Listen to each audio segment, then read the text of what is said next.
Hello everybody and welcome to my channel. This video is just to ease a couple people's mind about this R. Kelly's Fed case. So all over social media I'm seeing people move a little different, people act a little funny, people deleting things, etc., etc. I'm seeing fans in the group saying it's all over, feeling defeated. It's kind of crazy because if you've been really paying attention to this case, you would already have peeped game that this was already in the make. Tim Savage has been anxiously posting on his Instagram that he's been working with the FBI, constantly trying to pursue any type of charges he can get to stick on R. Kelly. He don't give a daggum flip what it involves. But I could tell you one thing, it does not involve Joycelyn Savage. So I'm seeing people comment, once the feds got you, it's done. But that's funny, because Irv Gotti had a Fed case. Same type of conspiracy racketeering case, which he also beat. Because just like any police official, whether it's state or federal, they will use scare tactics to get you to fold, maybe even cop a plea. But at the end of the day, those of you that truly support R. Kelly should know this plain and simple, that R. Kelly is innocent of all charges that he has been accused of. And for you to be confused and panicking about what's going on right now, you should have already saw this coming. Did you forget that Kim Fox is being investigated? Michael Avenatti has been indicted on almost 30 indictments on his own for fraud, embezzlement. So I'm trying to figure out why people are panicking right now. I personally feel the feds picked this case up because we all know it was not going to go anywhere with Kim Fox and Avenatti crooked ass. It's no coincidence it drops right after Epstein was arrested. But at the end of the day, if you stand with R. Kelly, stand with R. Kelly. Don't jump ship when you feel like things are a little rocky. Strong people stand up for themselves, but stronger people stand up for others. I stand with R. Kelly because I realize that he is not guilty of the charges he is being hit with. So let's talk about these indictments. Side note, Epstein is a great friend to Trump.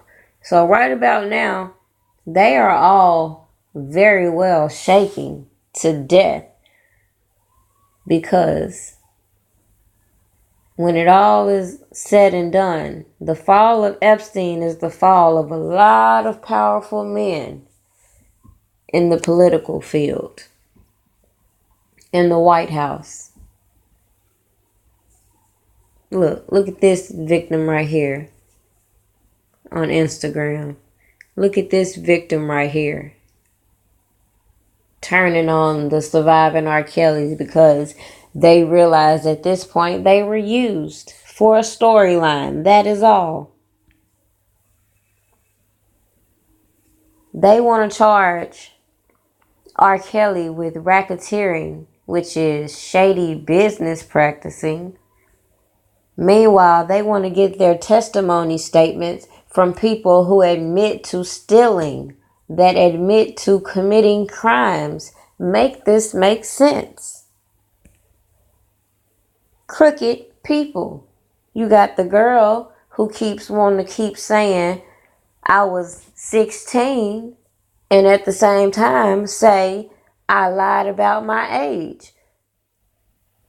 Common sense defense. Mistake of age. Clear.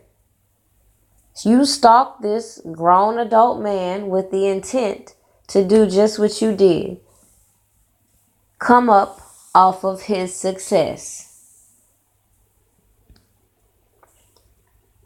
At this particular point, I hope everybody watching this case realizes one good thing about what is going on is it gives you a clear recognition of a key point. This whole Me Too movement is a crock of shit. The Time's Up movement is a crock of shit.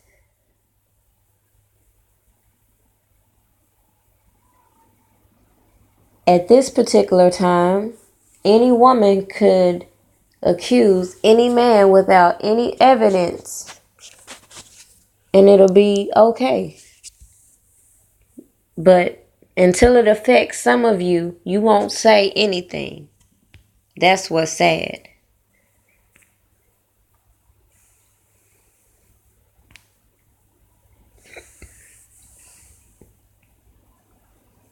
So, the first thing that's odd to me about this indictment, in which they're charging R. Kelly and McDavid, but if you're going to charge McDavid and R. Kelly, seems like to me, Demetrius Smith, among other people, Barry Hankerson, there's a lot of other people that should be in this conspiracy, but they're conveniently left out. I wonder why. But you could pause this and just check out what's going on. All it in sums talks about is a conspiracy, and that these two men got together to pay off witnesses. But at the same time, how are you charging him for paying off people trying to blackmail him? Is it not a crime to extort and blackmail for money? Like, I'm trying to figure this out. And y'all are so worried.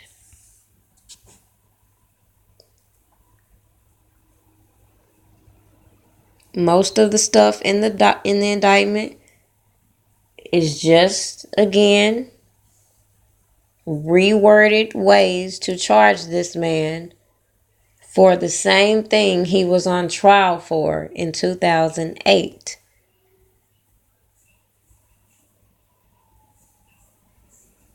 They are saying that by hooking up with R. Kelly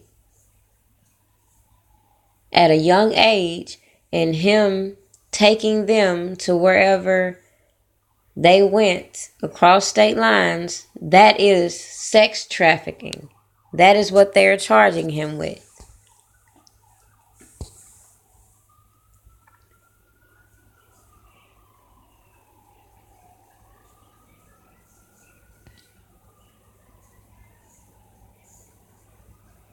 At the end of the day, as I just scroll, I'm not going to go over a lot of this. The main thing that I wanted to highlight is when I get to the end of the indictment, I come to this. Criminal forfeiture allegation as to one count.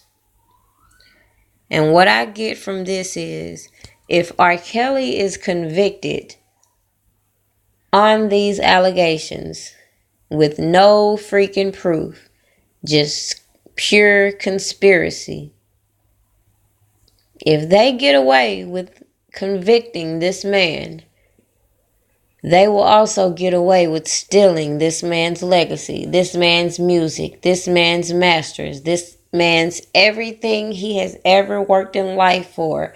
They will have the full authority to seize.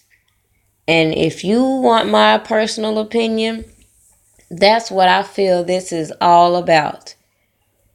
One way or another, they were dedicated to strip this man of everything he has ever earned.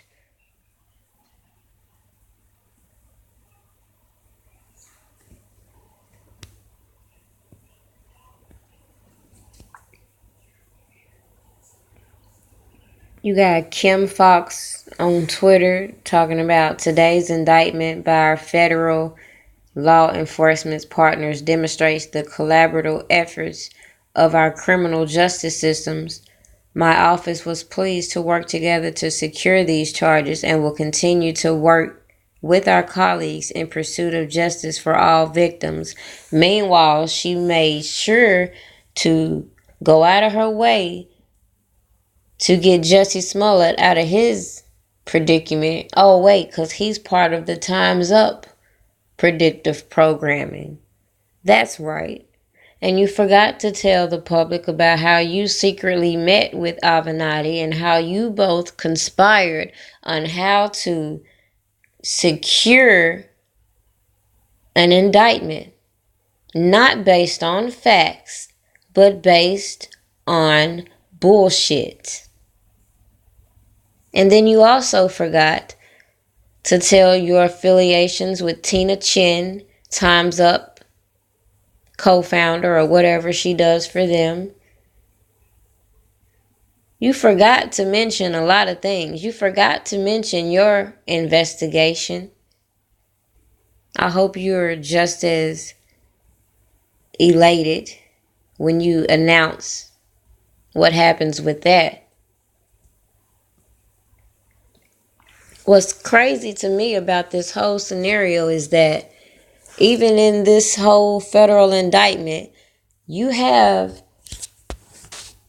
depositions, affidavits from the alleged victim from the tape that you keep passing around to everybody, except the defense attorney.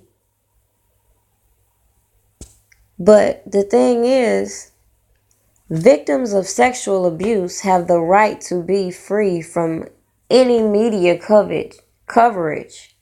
So for Surviving R. Kelly to blast the person that they're saying was in this sex tape, even though we all know it was not her, that would violate her rights if she was a victim.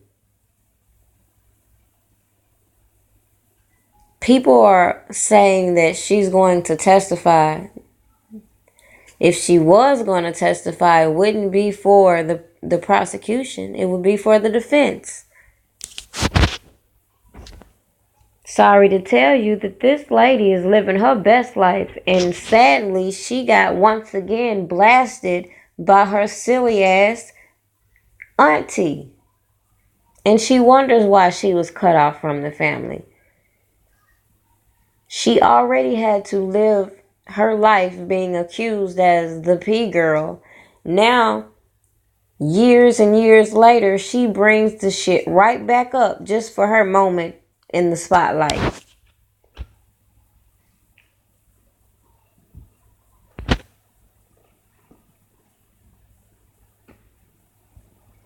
It's crazy. They completely blast this girl, and it's not her in the tape. And even better yet, how Lifetime blasted this picture of the alleged victim. However, that was not Roshonda in that photo either. So it's not Roshonda in the sex tape. It's not Roshonda in the photo they were putting out to brainwash the silly people willing to believe the lies they were told. People, just wake up. Why does this family have to continue to be put on blast by lies that they have already answered for years ago? Meanwhile, a man who has a real history,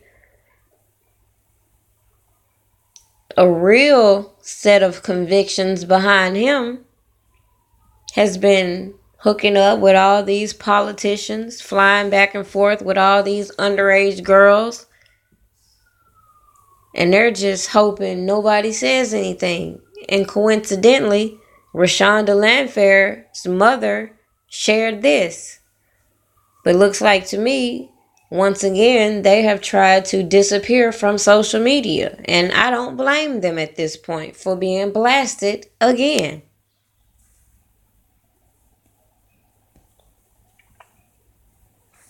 What's crazy to me is how Tim Savage staged this whole intervention of him running up to the crisis manager like he's looking for his daughter.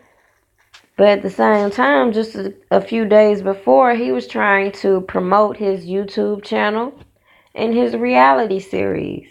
So at the end of the day, if you ask me, it's just him trying to give a shot at acting, which he sucks. Terrible. He knows, just like the guy told him, if it were his daughter, I would not be running up on some man somewhere else asking about my daughter. I would be running through that place with my truck, with whatever I need to run.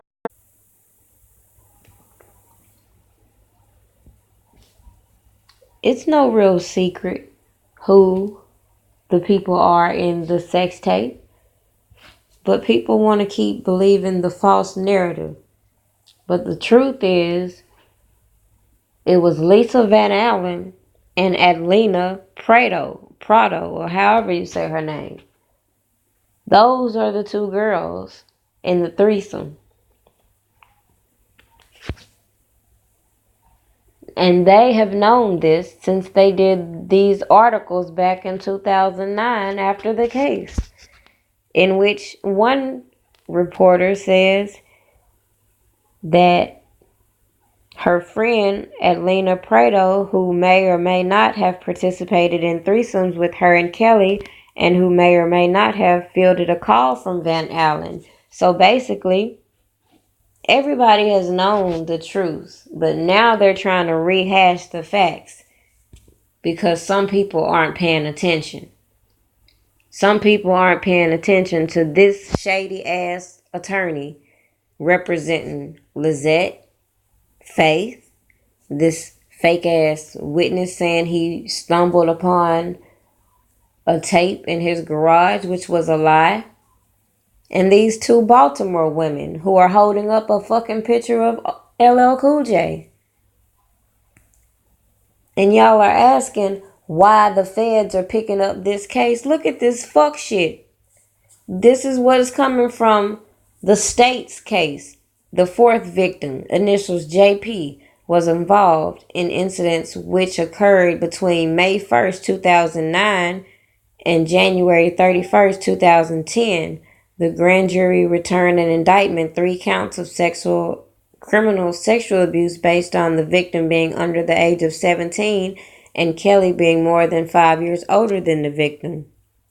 Then you got, if you go down to the bottom right, where I found an article in which Pace and this reporter both concur that she obviously and clearly lied about her age and had to have had a fake ID to have gotten into the courthouse and watched the sex tape in question and even continued to argue it was not him.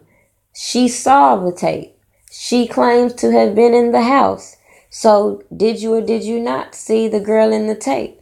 And she never said she did. So I'm confused. But back to her storyline, she wants to again distract. A lot of teenagers lie about their age. Yes, I lied about my age. There you go. You already admitted you lied about your age. There is the defense. Mistake of age. You lied to him about your age. Period. And then you have, if you go back to the right, there was a picture of this lady standing right beside Deronda Pace at the trial, right? Well, do a little digging to the left, I find out that's Deronda's mother. Yes, her mother was with her at the trial. So at the end of the day, it seemed like to me, if y'all want to start charging people, start charging the right people first and foremost, is what y'all need to do. The predator in this situation is not R. Kelly. So let's explain this mistake of age defense. Some states allow a statutory rape defendant to raise the defense in limited circumstances. The defense is most commonly allowed in the following situations: where the victim age was under the age of consent but over a certain minimum age, such as 13. So with Geronda being 16 and them trying to play with her age and keep saying, oh, she met him when she was 14, and then they try to go back to 13 and back and forth and trying to lie about that situation. That's what's going on there. So pay attention to that fact. Public record. She went from being 14 to 15. And this article was from BuzzFeed, Jim Derogatis, in 2009. Do some fact checking before y'all get upset. Surviving R. Kelly was nothing but propaganda, and that is what spurred all of this, in which all of these people are well aware that these people are lying, and they continue to produce this docuseries anyway. And this docuseries was the catalyst to all the propaganda to start the indictment process. I guess the docuseries is gonna be their evidence. Shit. And it's funny, the real people with integrity like Dr. Phil would not interview these people. Well, actually, he interviewed them. He would not air their interviews because he recognized they were lying. Period.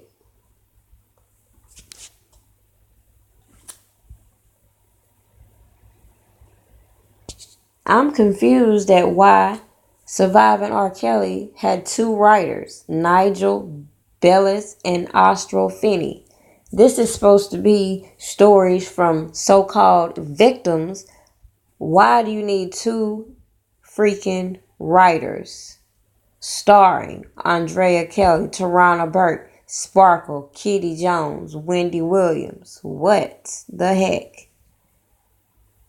And then you got Geronda Pace all on social media insinuating, trying to bring back this suicide pact. So if you go back to some of my other videos, you will recognize that I said in the early stages, I believe they truly want this man dead. If they can't get him dead, in jail is another alternative. So that's why they're again putting out this suicide bull crap. At the end of the day, I am glad that the girls came back and uploaded a video showing that they were still in the Trump Tower despite the fake news saying that they were kicked out.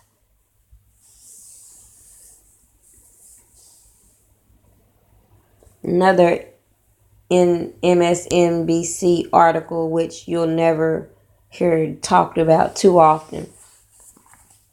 Why Trump's White House is linked to Jeffrey Epstein's sex trafficking case. They won't tell you why. And then what tickled me is when I basically tell people to tune in to this press conference on Facebook, and they're all, no, I'm not going to watch it. And it's funny, no, y'all not going to watch it, but he ends up dropping some real tea. And if you missed it, oh freaking well, you just missed it. But he told us what's up. And no, I don't think he did that for no other reason but as anybody would do when they're playing chess. He made his move. And he's just sitting back trying to see what's going to happen from it. At the end of the day, he puts out a lot of fake news just like the Savages and the Clarys. So to call them out on the fake stuff they got going right now, he's no different. So again, kudos to Joycelyn and Azriel for blasting TMZ and everybody else who ran the Breakfast Club. You know they bitch ass was gonna have something to say anyway. Fucking haters. Yes, remember this third sex tape surfaces? That was last year. And if you had watched Avenatti's press conference, you would recall he clearly said they only have 2 tapes in evidence. But it's funny, they only handed over 1 DVD.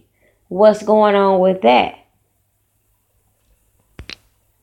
He says in his press conference they're trying to recover a third tape. So why in the hell did y'all have this press conference with TMZ last year talking about there was a third tape? It's always tapes popping up, but at the end of the day, y'all don't have no evidence. If y'all do have any tapes of R. Kelly having sex with a woman, it's a woman of legal consent age, and y'all have this man personal property trying to blackmail and extort him. And if people don't see that clear as day, I don't know what else I could tell you.